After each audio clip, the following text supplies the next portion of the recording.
All right. Welcome, everyone, to your daily dose of current affairs, specially curated for all you UPSC aspirants out there. Today is March 23rd, 2025, and this is part one of your briefing, I guess.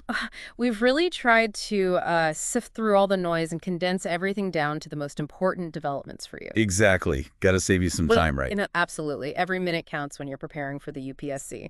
And, some of these topics might ring a bell. You might have come across them before. That's right. Think of this as like a concentrated revision session. Yeah. We're going to unpack all the essential information, the key takeaways, so you're fully equipped to tackle anything that comes your way in the exam. So let's dive right in then, shall we? Absolutely. Right. We've got a really diverse set of topics to cover today. Everything from India's growing role in ASEAN, especially in counterterrorism. Right. That meeting in Delhi, the 14th ADMM Plus Experts Working Group on Counterterrorism, that was pretty significant, wouldn't you say? Oh, absolutely. And it's not just about the meeting itself, right? It's about the concrete actions that are being planned. Like what kind of actions? Well, for starters, there's a tabletop exercise on counterterrorism strategies happening in Malaysia next year in 2026. Okay, so that's more about planning and strategizing. Exactly, getting everyone on the same page. And then the year after that, in 2027, we've got a field training exercise right here in India. Oh, wow. So that's getting into like the actual practical side of things. Exactly. And both of these are falling under the ASEAN Defense Ministers Meeting Plus framework. ADMM Plus really shows you how serious everyone is about tackling security threats in the region. It's also pretty significant that India's co-chairing this EWG on CT with Malaysia from 2024 to 2027, isn't it? Huge responsibility. Gives India a real platform to shape the agenda. It's not just ASEAN either. I mean, we saw the European Union stepping up too, right? Yeah, that workshop in Delhi on preventing and countering violent extremism, really interesting. Definitely shows you this is a global challenge. It's not just something happening in isolation. India's working with all sorts of partners. And this is where understanding ASEAN, the whole organization, its history, its structure, becomes crucial, especially for anyone aiming for the UPSC. Oh, absolutely. ASEAN was formed way back in 1967. Right, with that Bangkok Declaration. Exactly. Indonesia, Malaysia, the Philippines, Singapore, and Thailand, they were the founding members. And their goals, right from the start, have been all about cooperation. Political, economic, and security cooperation. Yep, all three. Yeah. And their motto, one vision, one identity, one community, it really captures that whole spirit of unity. Speaking of community, quick reminder, there are 10 members now, right? That's right. So Brunei, Vietnam, Laos, Myanmar, and Cambodia joined the original 5. And they have a pretty well-defined institutional structure, too. Yeah, the ASEAN Summit, that sets the overall direction. Right, the big picture stuff. Then you've got the ASEAN Coordinating Council. They're the ones making sure things actually get done. And the ASEAN Secretariat, they're like the administrative backbone. Exactly, keeping things running smoothly.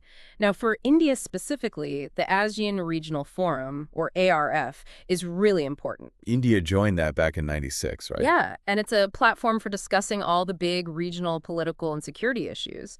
And one thing that's interesting about ASEAN, how they make decisions, it's all about consultation and consensus. No one's dictating terms. Everyone has a voice. Precisely. Now, India's relationship with ASEAN, that's been evolving for decades. Started as a sectoral dialogue partner back in '92, then became a full dialogue partner and ARF member in '96. And then came the free trade agreements for goods in 2009 and for services and investments in 2014. So that's economic cooperation getting really serious. And then the strategic partnership in 2012 solidified the whole thing. Right, a major step. And there's this new thing now, the ASEAN Future Forum. Vietnam proposed it in 2023. So what is that exactly? It's a platform for brainstorming, for sharing ideas about the future of the region. And India is a founding member. You can see the trajectory here, right? India's engagement with ASEAN, it's just growing stronger and more multifaceted. Absolutely. And that's because it's strategically crucial for India, both in terms of foreign policy and security, especially in the Indo-Pacific. Makes sense. Now, from geopolitics, let's take a dip into the fascinating world of, life under the Antarctic ice. Pretty amazing, isn't it? All these new species popping up after that A84 iceberg broke off the George VI ice shelf. Dozens of potential new species, they're saying, and all this on the seafloor that was hidden under the ice. It's like opening a window into a whole hidden world, and it really shows you how little we still know about life in these extreme environments. Yeah, and speaking of extreme environments, let's just do a quick recap. What exactly is an ice shelf? Sure. So basically, it's like a giant floating platform of ice that extends out from the land. It's connected to glaciers on land, but it floats on the ocean. And Antarctica and Greenland, those are the big players when it comes to ice shelves, right? Exactly. And they're super important because they hold the vast majority of the Earth's fresh water. So if they melt, sea levels rise. Right. And that's why everyone's so concerned about the West Antarctic ice sheet. It's really vulnerable to melting. Okay, so back to these new discoveries. How do they actually find all this stuff under the ice? Well, there was this scientific expedition, part of the Challenger 150 initiative. They used a remotely operated vehicle called Sebastian to explore the seabed. Sebastian, huh? Oh. That's a cool name. So how deep did it go? Pretty deep, about 1,300 meters, and it found all sorts of amazing creatures. I read about it. Ice fish, giant sea spiders, corals, sponges, even octopi. Yeah, a whole ecosystem down there. And they even saw a giant phantom jelly, which is this huge, like meter-wide jellyfish. Wow. Now, here's a question. How do these ecosystems survive being stuck under the ice like that? That's a great question, and that's something scientists are still trying to figure out. They think maybe ocean currents are bringing in nutrients, or maybe it's the meltwater from the base of the ice shelf. Makes sense. Now, this George VI ice shelf where it all happened, tell us a bit more about that. Sure, so it's located between Alexander Island and the Antarctic Peninsula, and it's the second largest ice shelf in that region. It's kind of squeezed in between land masses, unlike some other ice shelves that float freely. Well, so it's like stuck in a bottleneck. Yeah, you could say that. And it also acts as a barrier for these things called epichelf lakes, which are bodies of fresh water that sit on top of the ice shelf. It's a really unique environment. And a fragile one, too, right? I mean, with climate change and all that. Definitely. It's situated in a zone called a critical temperature isotherm, which basically means it's at a temperature where it's super sensitive to melting. So any warming, whether it's from the air or the ocean, can have a big impact. So these discoveries under the ice, it's not just about cool creatures, it's a reminder of how interconnected everything is and how climate change can affect even the most remote parts of the planet. Absolutely. It's a wake-up call for all of us. Now, shifting gears a bit, let's talk about something a little closer to home, the Information Technology Act of 2000. Or IT Act for short.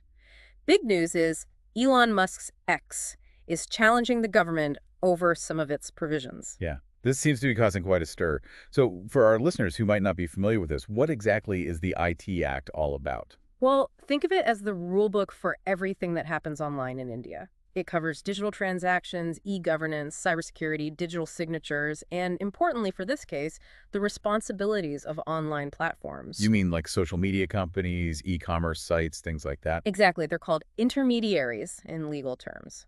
Now, the act has been amended a couple of times in 2008 and 2015 because, well, the internet moves fast, the law has to keep up. And at the heart of this whole challenge seems to be two specific sections, Section 69A and Section 79. You got it. 69A is all about the government's power to block online content. So they can just take down anything they want? Not exactly. It's only for very specific reasons like national security, public order, preventing incitement to violence, that sort of thing. And it has to be done through written orders, following certain procedures. So there are safeguards in place? Absolutely. The Supreme Court made that very clear in the Shreya Singhal versus Union of India case back in 2015. They said any blocking has to be justified and proportionate. Okay, and what about Section 79 then? So 79 is kind of the flip side of 69A. It gives these online platforms, these intermediaries, some protection from being held liable for everything their users post. It's like they're just a platform and they don't control the content, right? Exactly. It's called the safe harbor provision.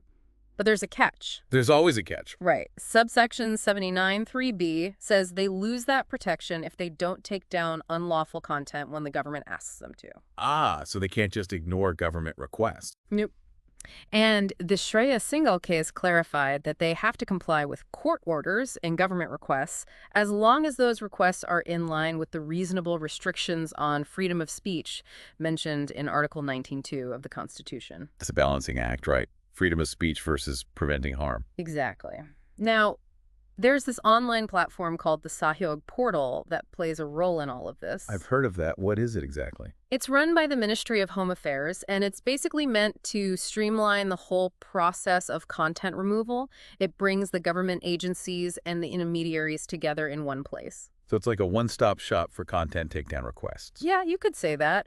The idea is to make things faster, more efficient, and more transparent. Makes sense. So for all you UPSC folks out there, this whole area of the IT Act, the interplay between different sections, the role of intermediaries, it's all really important to understand. It touches upon freedom of speech, national security, the role of technology in society, all big, big topics. Absolutely. Now, from the digital world, let's zoom in on the economy. There's a lot of talk about the Production Linked Incentive Scheme, the PLI scheme. Yeah, that was launched back in 2020 with a lot of fanfare. $23 billion, big ambitions, boost domestic manufacturing, reduce reliance on China, all that. Right. The goal was to get manufacturing to contribute 25% to India's GDP by 2025. But while it seems things haven't quite gone according to plan. Yeah, I was reading that a lot of companies have missed their production targets. The latest figures show only about 37% of the expected output has been achieved. Seems like there have been some hiccups along the way, delays in getting those incentives, bureaucratic hurdles, the usual suspects. It's a shame because the idea itself seemed pretty solid. Oh, absolutely. And it's not a complete failure either. Some sectors have done really well. Mobile phone manufacturing, that's been a big success story. Yeah, Apple and Samsung have ramped up production in India, and they're exporting a lot too. Exactly. Pharmaceuticals is another bright spot. Exports have almost doubled. I also read that food processing actually exceeded its targets. That's right, although some companies had issues with getting subsidies because they didn't meet all the investment criteria. So it's not all rosy. What about the sectors that haven't done so well? Well, steel and solar panel manufacturing, they're lagging behind. Some companies have even pulled out of the scheme altogether. It's unlikely they'll meet their targets. And textiles and IT hardware. They're growing, but slowly. They're finding it hard to compete with China on cost. Right. That's always a challenge. And here's an interesting stat. 94% of the incentives paid out between April and October of 2024 went to just two sectors, pharmaceuticals and mobile phones. That's right. Shows you how the benefits have been concentrated. So the PLI scheme, it's a mixed bag, some successes, some challenges. And for the UPSC, you need to be able to analyze all of that, the objectives, the implementation, the outcomes, the whole 9 yards. Right, because it's a key government initiative. And understanding how it's worked or hasn't worked tells you a lot about the state of the Indian economy. Now let's stick with government finances for a bit. The Lok Sabha just approved a whopping 50 lakh crore in demands for grants for the next financial year, 2025-26. This is one of those topics that can seem a bit dry, but it's absolutely crucial for the UPSC. These demands for grants, they're basically the government's shopping list for the year. It's everything they plan to spend money on. And the Lok Sabha has to approve it, right? Absolutely. It's in the Constitution, Article 113. It covers everything from running ministries and departments to building infrastructure, funding social programs, grants to states and union territories, even loans and advances. So it's like a breakdown of how the government plans to use our tax money. Exactly. Now, there are two types of expenditure, voted and charged. What's the difference? Voted expenditure, that's what the Lok Sabha actually votes on. Charged expenditure, that's stuff that doesn't need a vote. It's mandatory, like salaries of the president and judges, debt servicing, things like that. Makes sense. And there are other constitutional articles, too, that deal with all these financial procedures. Right. Article 114 talks about withdrawing money from the Consolidated Fund of India. Article 115 deals with supplementary grants, excess grants, things like that. And Article 116 is all about vote on account, which is when the government needs money before the full budget is passed. It's a whole system of checks and balances. Precisely. Now, when it comes to voting, only the Lok Sabha gets to vote on these demands. Each demand is voted on separately, and there's usually a lot of discussion. But sometimes, if they run out of time, the speaker can use something called a guillotine. A guillotine. Sounds scary. Well, it's not literally a guillotine. It just means they stop the discussion and put all the remaining demands to vote without further debate. So, the whole process of demands for grants, it shows you how Parliament controls the government's spending, a key aspect of our democracy. Now, let's take a break from all these serious issues and talk about something a little more, feathered. Yeah, this is kind of a fun one. A Eurasian Goshawk was spotted at the Tanza Wildlife Sanctuary in Maharashtra. This is good news for biodiversity enthusiasts. The Eurasian goshawk, or Accipiter gentalis if you want to get scientific, is a medium to large raptor found across Europe, Asia, and even parts of North America where they call it the northern goshawk. So it's not that unusual a bird then? Not globally, no. But every sighting is still special, especially in a place like Tanza Wildlife Sanctuary. These birds love dense forests, whether it's coniferous or mixed woodland. So what do they look like? How would you identify one? Well, they have these short, broad wings and a long tail, which helps them maneuver through the trees. And as with many birds of prey, the females are bigger than the males. Their plumage can vary a bit, depending on the subspecies. And what about the Tansa Wildlife Sanctuary itself? Tell us a bit about that. So it's in the Thane district of Maharashtra, not too far from Mumbai, in the foothills of the Western Ghats. It's a decent-sized sanctuary, about 320 square kilometers, and it's home to two important rivers, the Tansa and the Vaitarna. And the Tansa River, that actually runs right through the sanctuary, doesn't it? That's right. It also forms the catchment area for Tansa Lake, which is a major source of drinking water for Mumbai and Thane. So it's an important area both for wildlife and for people. Absolutely. The vegetation there is mostly southern tropical moist deciduous forest with some patches of evergreen forest, too.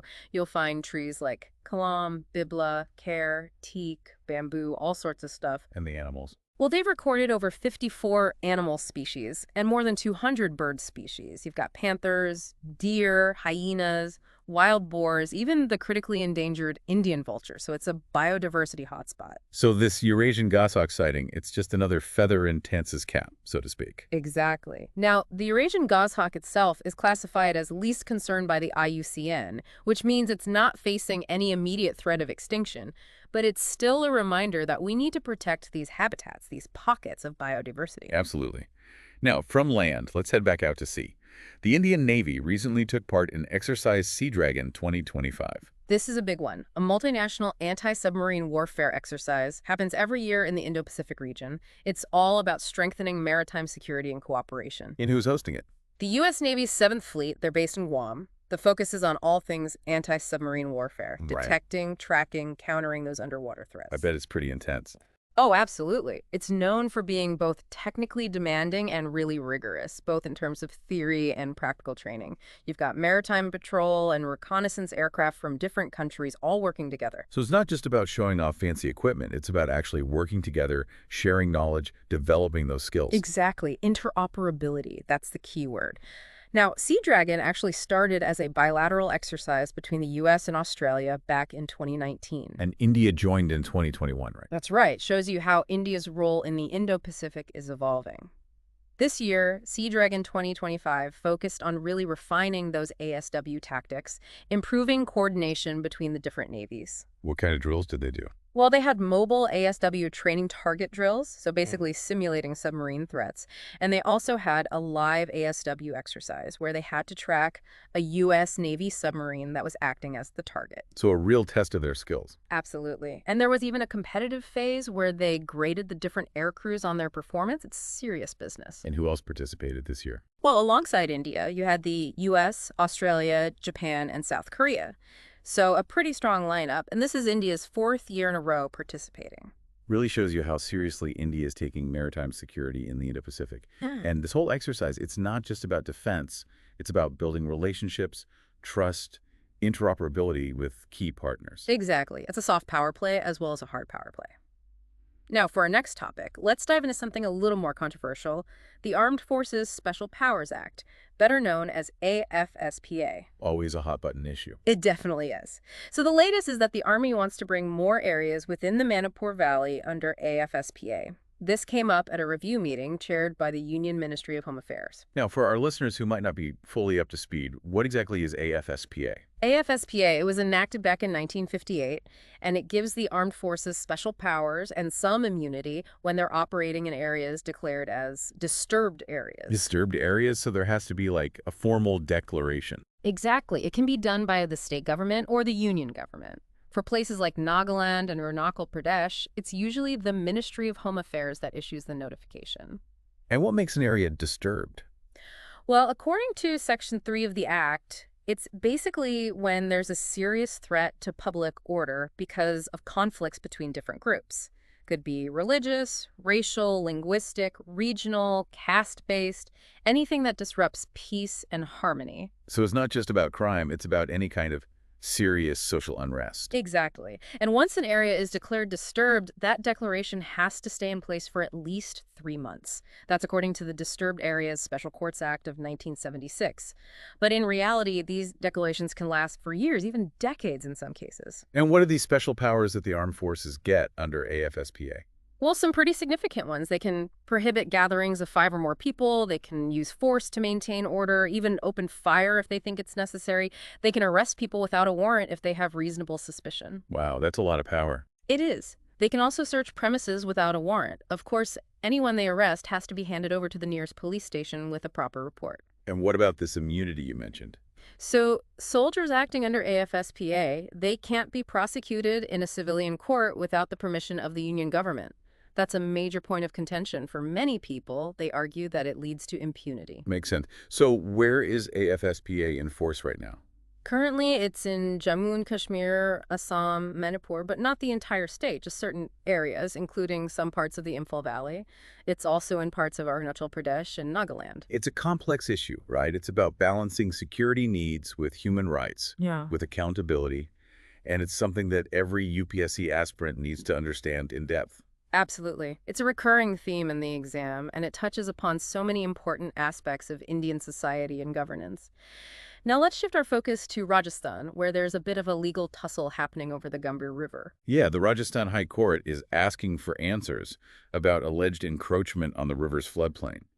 And this river, it's important because it feeds the Gambhir Sanctuary, right? That's right, the Keeladeo National Park. It's a UNESCO World Heritage Site, famous for its incredible bird life. Now, the Gambhir River, it's also known as the Utangan River, and it's what we call a seasonal river. Seasonal, so it only flows during certain times of the year. Exactly, mainly during the monsoon season. It gets most of its water from rainfall. Its basin is in northeastern Rajasthan. It's kind of surrounded by the basins of other rivers and the state of Uttar Pradesh. Where does it start and end? It starts in the Aravalli Hills near a place called Hindan, and then it flows northwards through several districts before eventually joining the Yamuna River in Uttar Pradesh. So it's a tributary of the Yamuna, and it's also part of the border between Rajasthan and UP, isn't it? That's right. Yeah. Now, the Gambhir River is about 288 kilometers long, and for the most part, it's ephemeral, which means it dries up for part of the year. But after it meets the Parbati River, it becomes perennial. It flows year-round. So the Parbati River is like its lifeline. Exactly. And that constant flow is what sustains the Keeladeo National Park. And it's not just the Parbati. It has other tributaries, too, the Sesa, the Kher. So this whole issue of encroachment on its floodplain, it's a big deal. It's not just about this one river. It's about the whole ecosystem that depends on it. Right. It's about water management, biodiversity, sustainable development, all those big themes. Absolutely. And for the UPSC, understanding these interconnections is key. Now, for our last topic today, let's take a look at the World Happiness Index 2025. Yeah, the results are out, and India is ranked 118th out of 147 countries. Not exactly something to celebrate, but it's important to understand how these rankings are arrived at. So this World Happiness Index, it's an annual report, and it's based on something called the Cantrell Ladder question. What's that? Basically, they ask people to rate their current life on a scale of 0 to 10, with 10 being the best possible life, and they take the average of these scores over 3 years. So it's a self-reported measure of happiness, how satisfied people are with their lives. Exactly. But they also look at 6 other factors that tend to influence happiness: social support, GDP per capita, healthy life expectancy, freedom to make life choices, generosity, and perceptions of corruption. So it's not just about how people feel, it's also about the conditions in which they live. Exactly. And they also look at the balance between positive and negative emotions. Now, for the 8th year in a row, Finland is at the top of the list, the happiest country in the world. Those Nordic countries always seem to do well. They do. And this year, Costa Rica and Mexico have both made it into the top 10 for the first time. Interesting. What about India's neighbors? Well, Nepal's at 92, Pakistan's at 109, Sri Lanka's at 133, and Bangladesh is at 134. China is at 68. And at the very bottom of the list is Afghanistan. So a lot of variation in the region. And for India, being at 118, it's a reminder that there's still a lot of work to be done to improve well-being, to create a society where people can thrive. Absolutely. And for the UPSC, understanding these global rankings, the factors that contribute to happiness, it can help you analyze social policies, development strategies, all those things that are crucial for nation building. So there you have it, folks, your daily deep dive into current affairs, March 23rd, 2025, Part 1. We covered a lot of ground today, from international cooperation to environmental discoveries to the intricacies of Indian law and economics, and even a little bit of wildlife, for good measure. Remember, connecting the dots between these seemingly disparate events, That's what the UPSC is all about. It's about seeing the bigger picture, understanding the forces that shape our world, and being able to articulate that understanding in a clear and concise way. And don't forget to dig deeper. Explore these topics further, using your own resources. Ask questions, challenge assumptions, form your own opinions. That's right. Critical thinking is key. And if you found this deep dive helpful, please do hit that like button and subscribe to our channel to stay updated with all our future analyses. We're here to support you on your UPSC journey, to equip you with the knowledge and insights you need to succeed. So keep learning, keep questioning, keep striving. And remember, the world is a fascinating and complex place. And the more you understand it, the better prepared you'll be for the challenges and opportunities that lie ahead. Until next time, stay curious and keep those UPSC dreams alive. We'll see you soon. Bye for now.